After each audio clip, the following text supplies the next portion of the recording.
خانہ کعبہ کو کون تباہ کرے گا؟ رسول اللہ صلی اللہ علیہ وآلہ وسلم نے فرمایا، آخری زمانے میں ایک آدمی مکہ آئے گا، وہ خانہ کعبہ کو گرا دے گا اور اس کے ٹکڑے کر کے سمندر میں بہا دے گا۔ صحابہ کرام رضی اللہ تعالیٰ عنہ نے پوچھا، یا رسول اللہ صلی اللہ علیہ وآلہ وسلم، اس آدمی کی نشانی کیا ہوگی؟ حضور اکرم صلی اللہ علیہ وآلہ وسلم نے فرمایا، وہ آدمی ایسے ملک سے نکلے گا۔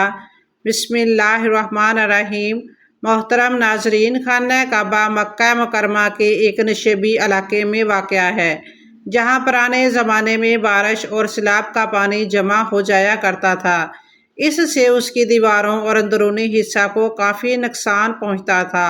پانی کی روک تھام کے لیے اس زمانے میں خانہ کعبہ کے باہر ایک بند بنوایا گیا تھا، لیکن یہ بند بھی پانی کے ریلوں کے آگے نہ ٹھہر سکا اور بار بار ٹوٹنے کے بعد آخرکار بالکل منہدم ہو گیا، جس کے بعد عمارت کو زیادہ نقصان پہنچتا رہا۔ یوں ہوتے ہوتے صورتحال اس قدر بگڑ گئی کہ اس زمانے میں یوں دکھائی پڑنے لگا جیسے کعبہ کی خستہ عمارت عنقریب دھڑام سے نیچے آ گرے گی۔ اہل مکہ اس صورتحال سے بہت پریشان رہتے تھے۔ وہ کعبہ کی خستہ اور وسیلہ حصوں کو گرا کر انہیں از سر نو تعمیر کرنا چاہتے تھے، مگر بات یہ تھی کہ ایام جاہلیت سے ان کے ہاں یہ تصور چلا آتا تھا کہ خانہ کعبہ کا کوئی حصہ گرانے سے خدا کا عذاب نازل ہوتا ہے، اس لیے کسی کو بھی مرمت کا حوصلہ نہیں پڑتا تھا۔ ادھر مسلسل سیلابوں اور شہر سے آنے والے پانی میں خانہ کعبہ کی فصیل کو اس قدر کمزور کر دیا تھا کہ فوری مرمت لازمی ہو گئی تھی، اور حضور نبی کریم صلی اللہ علیہ وآلہ وسلم تب بے حد خلیق اور ملنسار تھے۔ آپ صلی اللہ علیہ وآلہ وسلم اجتماعی اور فلاحی معاملوں میں اہل مکہ کے ساتھ مل جل کر رہا کرتے تھے، اور آپ صلی اللہ علیہ وسلم کو بھی خانہ کعبہ کی خستہ حالی کی فکر رہتی تھی، بلکہ اس عوامی تشویش کا احساس آپ صلی اللہ علیہ وآلہ وسلم کو سب سے زیادہ لاحق تھا۔ خانہ کعبہ کی تعمیر نو کو اولیت ملنے میں کئی باتوں کا دخل ہے۔ چنانچہ کعبہ کے بیچ ایک کنواں ہوتا تھا، زیارت کے لیے آنے والے اس کنویں میں اپنے نذرانے پھینک دیا کرتے تھے۔ ایک دفعہ کسی نے اس کنویں میں کئی قیمتی اشیاء چرا لیں۔ چور کو چوری میں اس لیے بھی آسانی ہوتی تھی کہ کعبہ کی دیوار نیچے بھی تھی اور کچی بھی تھی، اور ان پر کوئی چھت بھی نہ تھی۔ بہت کوشش کے باوجود چور کو پکڑ لیا گیا۔ جرم کی پیدائش میں اس کے دونوں ہاتھ کاٹ دیے گئے، مگر نذرانوں والے کنویں سے مال و دولت کو مزید چوری سے بچانے کے لیے خستہ دیواروں کو گرا کر پختہ دیواریں بنانا اور ان پر چھت تعمیر کرنا ضروری تھا۔ اس کے علاوہ ایک دلچسپ واقعہ بھی اس کام پر فوری توجہ کا سبب بن گیا۔ چنانچہ کعبہ کے اس کنویں میں جس میں لوگ اپنے نذرانے پھینک دیا کرتے تھے، اس کنویں میں ایک پھوندار ناگ بھی رہتا تھا۔ وہ دن کے وقت کنویں سے نکل کر کعبہ کی منڈیر پر بیٹھ جایا کرتا اور مزے سے دھوپ سینکا کرتا تھا۔ اگر کوئی شخص اس کے نزدیک جانے کی کوشش کرتا تو وہ پھن پھلا پھلا کر خوفناک فنکار کرتا اور ڈسنے کو لپکتا، جس سے سب لوگ بھاگ کھڑے ہوتے۔ مرمت اور تعمیر نو کا کام شروع ہونے میں اس سانپ کا خوف بھی بڑھ چکا تھا، مگر پھر یوں ہوا کہ انہی دنوں ایک بڑا سا عقاب اڑتے اڑتے ادھر آ نکلا اور وہ بجلی کی طرح سانپ پر لپکا اور اسے دبوچ کر لے اڑا۔ حضرت ابن عباس رضی اللہ تعالیٰ عنہ فرماتے ہیں کہ وہ سانپ جو خانہ کعبہ کے اندر تھا، جس وقت قریش نے خانہ کعبہ کی تعمیر کا ارادہ کیا تھا تو عقاب پرندے نے اس سانپ کو خانہ کعبہ سے آ کر اٹھا لیا اور اس کو لے جا کر ہجوم کے اندر ڈال دیا تھا، اور وہاں کی سرزمین نے اس سانپ کو نگل لیا تھا۔ چنانچہ یہی جانور قیامت کے دن صفا کے پاس سے نکلے گا اور لوگوں سے ہم کلام ہوگا، جسے دابۃ الارض کے نام سے پہچانا جاتا ہے۔ یہ جانور زمین سے اس طرح نکلے گا جیسے بچہ ماں کے پیٹ سے پیدا ہوتا ہے۔ بہرحال سانپ کے خاتمے کے بعد لوگ یوں محسوس کرنے لگے جیسے خانہ کعبہ کی تعمیر نو کے لیے خدا نے ان کا راستہ صاف کر دیا ہے۔ اتفاق کی بات یہ ہے کہ عین انہی دنوں میں ایک یونانی تاجر اور ایک کاریگر باقوم کا جہاز طوفان کی زد میں آ گیا اور بندرگاہ جدہ کے ساحل کے نزدیک آ کر کنارے سے ٹکرا کر تباہ ہو گیا۔ باقوم اپنے وقت کا ہنرمند کاریگر تھا، اسے معماری اور نجاری میں بھی کافی مہارت حاصل تھی۔ اہل مکہ کو جہاز کی تباہی کی خبر ہوئی تو انہوں نے باقوم کے پاس لوگوں کو روانہ کیا۔ لوگوں نے اس کا ٹوٹا پھوٹا جہاز خرید لیا تاکہ اس کی لکڑی کے تختے خانہ کعبہ کی تعمیر نو میں استعمال کیے جا سکیں۔ لوگوں نے باقوم کو اپنے ہمراہ مکہ چلنے اور خانہ کعبہ کی مرمت کے کام کی نگرانی کرنے پر راضی کر لیا۔ چنانچہ باقوم کی معاونت کے لیے مکہ کے ایک تجربہ کار کاریگر کی خدمت بھی حاصل کر لی گئی اور بڑے زور و شور سے کام شروع کر دیا گیا۔ خانہ کعبہ کی تعمیر نو کے اس تاریخی کام میں تمام قبیلے متحد ہو کر پورے جوش و خروش سے مصروف ہو گئے اور کوئی قبیلہ بھی اس شرف سے محروم نہ رہا، اور حضور نبی اکرم صلی اللہ علیہ وآلہ وسلم بھی اس کام میں بڑھ چڑھ کر حصہ لے رہے تھے۔ ہر قسم کا مطلوبہ تعمیری سامان فراہم کر لیا گیا اور مکہ کے آس پاس کی پہاڑیوں سے نیلے پتھر جمع کر لیے گئے اور تعمیر کا کام بڑی دلچسپی اور ذمہ داری سے آگے بڑھنے لگا۔ جب دیواریں 5-6 فٹ کے لگ بھگ اٹھ گئیں تو حجر اسود کو اس کی پرانی جگہ پر نصب کرنے کا مرحلہ درپیش ہوا۔ اس مقدس پتھر کو اٹھا کر اس کی قدیم روایتی جگہ پر رکھنا ایک ایسا بڑا اعزاز تھا جسے حاصل کرنے کے لیے ہر قبیلہ خواہشمند تھا۔ چنانچہ اس نازک معاملے پر گرما گرم بحث بازی کا سلسلہ چھڑ گیا اور جلد ہی نوبت تلخ کلامی اور تو میں تک جا پہنچی، اور کوئی قبیلہ بھی اپنے حق سے دستبردار ہونے پر رضامند نہ تھا۔ تکرار لمبی ہوتی گئی تو معاملہ جنگ و جدل کی صورت اختیار کر گیا۔ آنن فانن تلواریں کھینچ گئیں اور خون خوار درندے مرنے مارنے پر آمادہ ہو گئے۔ ایک جنگجو قبیلے نے تو حد ہی پار کر دی۔ انہوں نے صاف صاف کہہ دیا کہ وہ کسی اور قبیلے کو حجر اسود نصب کرنے کی ہرگز اجازت نہیں دیں گے، اور پرانے زمانے میں عرب میں دستور تھا کہ جب کوئی شخص کسی مفاد کے لیے جان دینے کی قسم کھاتا تو انسانی خون سے بھرے ہوئے پیالے میں اپنی انگلیاں ڈبو لیتا تھا۔ چنانچہ اس وحشی قبیلے کا سردار خون سے لبالب کٹورا خانہ کعبہ میں اٹھا لایا، اور قبیلہ کے سب تند و تیز نوجوانوں نے خون میں ہاتھ ڈبو کر عہد کیا کہ اگر کسی اور قبیلے نے حجر اسود نصب کرنے کی جرت کی تو وہ سب کے سب کٹ مریں گے۔ غرض کے پورے 4 دن تناؤ و تصادم کیجیے خوفناک کیفیت لوگوں کے اعضاء پر بری طرح سوار رہی، اور جوں دکھائی دیتا تھا کہ قتل و غارت کا سلسلہ کسی بھی وقت سارے مکہ کو اپنی لپیٹ میں لے سکتا ہے۔ چنانچہ قریش کا ایک بوڑھا سردار بہت دانشمند اور ذہین تھا۔ وہ چاہتا تھا کہ حجر اسود کا ہنگامہ کسی خون خرابے کے بغیر طے ہو جائے۔ چنانچہ اس نے مشورہ دیا کہ کل صبح جو شخص کوہ صفا والی جانب سے سب سے پہلے خانہ کعبہ میں داخل ہو اسے امیر مان لیا جائے، اور حجر اسود کو نصب کرنے کے بارے میں پھر جو بھی وہ فیصلہ دے اسے تمام قبیلے حتمی طور پر تسلیم کر لیں گے۔ بوڑھے سردار کی تجویز پر سب کا اتفاق ہو گیا۔ چنانچہ دوسری صبح سب لوگ خانہ کعبہ کے باہر بیٹھ کر بے تابی سے انتظار کرنے لگے کہ کوہ صفا کی طرف سے سب سے پہلے کون شخص اندر داخل ہوتا ہے۔ خدا کی قدرت دیکھیے کہ اس صبح جو شخص اس جانب سے سب سے پہلے خانہ کعبہ میں داخل ہوا وہ حضور اکرم صلی اللہ علیہ وآلہ وسلم ہی تھے۔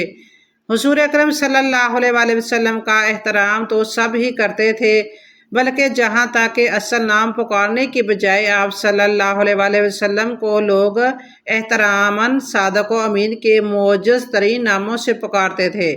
چنانچہ جو ہی آپ صلی اللہ علیہ وآلہ وسلم خانہ کعبہ میں داخل ہوئے ہر طرف خوشی کے نعرے بلند ہونا شروع ہو گئے اور لوگ بے ساختہ پکار اٹھے، یہ تو وہی امین ہے جنہیں ہم خوب جانتے ہیں، ہم انہیں باخوشی اپنا امیر تسلیم کرتے ہیں۔ اور حضور نبی کریم صلی اللہ علیہ وآلہ وسلم موقع کی نزاکت سے بخوبی آگاہ تھے۔ آپ صلی اللہ علیہ وآلہ وسلم نے ارشاد فرمایا ایک چادر لاؤ۔ چنانچہ فوری طور پر چادر لائی گئی۔ آپ صلی اللہ علیہ وآلہ وسلم نے اسے زمین پر بچھا دیا اور اپنے مبارک ہاتھوں سے حجر اسود اٹھا کر چادر کے بیچ میں رکھ دیا۔ پھر تمام قبیلوں کے منتخب نمائندوں سے فرمایا اب تم سب اس چادر کے کنارے تھام لو اور اسے اٹھا کر اس مقام تک لے جاؤ جہاں حجر اسود نصب ہونا چاہیے۔ چنانچہ سب لوگ چادر کے کنارے تھامے خوشی خوشی اس مقام پر پہنچ گئے۔ آپ صلی اللہ علیہ وسلم نے ارشاد فرمایا اب اسے زمین پر رکھ دو، اور آپ صلی اللہ علیہ وسلم آگے بڑھے، حجر اسود اٹھایا اور اسے مقررہ مقام پر رکھ دیا۔ آپ صلی اللہ علیہ وسلم کی اس معاملہ فہمی اور دانش مندانہ فیصلے سے سارے قبیلے بے حد مسرور اور مطمئن ہو گئے۔ حضور نبی کریم صلی اللہ علیہ وسلم کی اس دانش مندی سے وہ قبیلے ایک خون خوار جنگ خانہ جنگی سے بچ گئے، ورنہ وہ اکھڑ لوگ تو مرنے مارنے کے لیے تیار ہو کر تباہی کے دہانے پر پہنچ چکے تھے۔ وہ جاہل لوگ جو ذرا ذرا سی باتوں پر تلواریں تان کر تصادم کے شعلے میں کود پڑنے کے عادی تھے، بلا عزت اور ناموس کے اتنے بڑے معاملے پر صبر و تحمل اور فہم و فراست سے کیسے کام لے سکتے تھے؟ چنانچہ حجر اسود کے اس مشہور واقعہ کو بہت تاریخی اہمیت حاصل ہے۔ دور نبوت میں آپ صلی اللہ علیہ وسلم کی یہ حدیث بھی اس واقعے کی طرف ایک لطیف اشارہ ہے کہ آپ صلی اللہ علیہ وسلم نے ارشاد فرمایا کہ میں نبوت کی عمارت کا آخری پتھر ہوں، اور حضور نبی کریم صلی اللہ علیہ وسلم ہی وہ شخصیت تھی کہ جنہوں نے اہل مکہ کو ان تمام فسادات اور ظلم و ستم سے نجات دلائی، اور آپ صلی اللہ علیہ وسلم نے اہل عرب کو پوری دنیا کے لیے مثالی قوم بنا دیا۔ اللہ پاک کا آپ صلی اللہ علیہ وسلم پر خاص کرم یہ ہے کہ آپ صلی اللہ علیہ وسلم کو اللہ پاک نے تمام علوم عطا فرمائے جن کا تصور ہمارا انسانی ذہن کبھی نہیں کر سکتا۔ جو بات ہمارے نبی صلی اللہ علیہ وسلم نے فرما دی وہ پوری ہو کر رہے گی۔ اللہ پاک ارشاد فرماتے ہیں اور وہ کوئی بات اپنی خواہش سے نہیں کرتے، وہ تو نہیں مگر وہی جو انہیں کی جاتی ہے۔ اللہ کے علم کے سمندر کے مقابلے میں نبی اکرم صلی اللہ علیہ وسلم کا علم ایک قطرہ ہے، مگر آپ صلی اللہ علیہ وسلم کا یہ قطرہ تمام مخلوق کے لیے ایک سمندر کے برابر ہے۔ یہ بات سچ ہے کہ ہم آپ صلی اللہ علیہ وسلم کے علم کے بارے میں اندازہ نہیں لگا سکتے۔ اللہ کی ذات تو بہت وسیع ہے، ہم اس کا اندازہ کس طرح لگائیں گے؟ آپ صلی اللہ علیہ وسلم نے اپنے سے پہلے گزرے ہوئے انبیاء کرام اور ان کی امتوں کے ساتھ ساتھ آنے والے وقتوں کے بارے میں بھی اپنی امت کو آگاہ کر دیا۔ محدثین اور مفسرین کا کہنا ہے کہ جب قیامت قریب آنے والی ہوگی تو خانہ کعبہ کو گرائے جانے کا واقعہ پیش آئے گا۔ جن لوگوں کو اس کے بارے میں علم ہے ان کو اس بارے میں حدیث مبارکہ کی روشنی میں بتاتے ہیں۔ خانہ کعبہ اللہ پاک کی نشانیوں میں سے ایک عظیم الشان نشانی ہے۔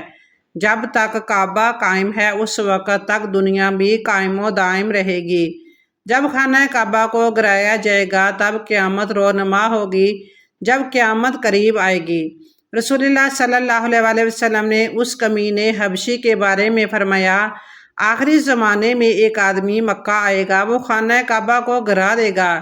حبشی کی شکل و صورت ایسی ہوگی کہ وہ چھوٹی پنڈلیوں والا ہوگا، جبکہ بخاری شریف میں لکھا ہے کہ رسول اللہ صلی اللہ علیہ وسلم نے فرمایا گویا میں اس حبشی کو دیکھ رہا ہوں، وہ کالا اور چوڑی ٹانگوں والا ہے، کعبہ کے پتھر اور اینٹوں کو اکھاڑ اکھاڑ کر پھینک رہا ہے۔ بخاری شریف میں ہے کہ قرب قیامت کے وقت حضرت عیسیٰ علیہ السلام کے پردہ کرنے کے بعد جب لوگوں کے سینوں سے قرآن پاک اٹھا لیا جائے گا تو اس کے بعد وہ بدبخت حبشی خانہ کعبہ کو گرائے گا۔ اس حدیث میں افوج لفظ کا استعمال ہوا ہے، اور افوج وہ ہے جو اکڑتا ہوا چلے یا چلنے میں اس کے دونوں پنجے نزدیک رہیں اور دونوں ایڑیوں میں فاصلہ رہے۔ وہ حبشی مردود جو قیامت کے قریب خانہ کعبہ کو ڈائے گا وہ اسی شکل کا ہوگا۔ دوسری روایت میں ہے کہ اس کی آنکھیں نیلی، ناک پھیلی ہوئی ہوگی اور پیٹ بڑا ہوگا، اس کے ساتھ اور لوگ ہوں گے، وہ کعبہ کا ایک ایک پتھر اکھاڑ ڈالیں گے اور اس کے ٹکڑے کر کے سمندر میں بہا دیں گے۔ یہ قیامت کے بالکل نزدیک ہوگا۔ جہاں یہ بات بھی ذہن نشین رہے کہ آج کل کے سیاسی تناظر میں لوگ اور اکثر علماء کرام یہ بھی سمجھ رہے ہیں کہ بس قیامت صرف چند سالوں یا دہائیوں میں آنے والی ہے۔ کعبہ اور مسجد نبوی کو حبشی جنگجو تباہ کریں گے اور یہ خود زمین میں دس جائیں گے۔ آئندہ چند سالوں میں امام مہدی اور حضرت عیسیٰ علیہ السلام کا نزول ہو جائے گا۔ برمودا ٹرائی اینگل سے دجال نمودار ہوگا اور فتنہ پھیلائے گا۔ یہودیوں، عیسائیوں اور مسلمانوں کی آپس میں جنگ ہوگی۔ جو بس چند دن کی دوری پر ہے۔ حقیقت یہ ہے کہ یہ سب قیاس آرائیاں ہیں۔ اگر گہری نگاہ سے دیکھا جائے تو بڑے بڑے فتنے تو کئی صدیوں پہلے سے ہی رونما ہونے شروع ہو گئے تھے۔ کتنے ہی لوگوں نے مہدی ہونے کا ڈرامہ رچایا، کتنی ہی دفعہ مسلمان اور یہود و نصاری میں بڑی جنگیں ہوئیں، کتنی مرتبہ قبلہ اول فتح ہوا، کتنی مرتبہ قبلہ اول پر یہودیوں کا قبضہ رہا، کتنی مرتبہ دجال نما انسان پیدا ہوئے، لیکن ان کا ذکر قرب قیامت کے سلسلے میں نہیں ہوتا۔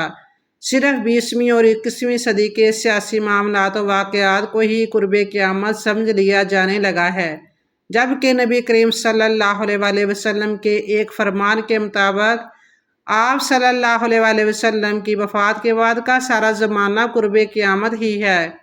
اللہ تعالیٰ سے دعا ہے کہ اللہ ہمیں نیک کام کرنے کی توفیق دے اور برائیوں سے دور رہنے کی ہمیں ہمت اور توفیق عطا فرمائے، آمین۔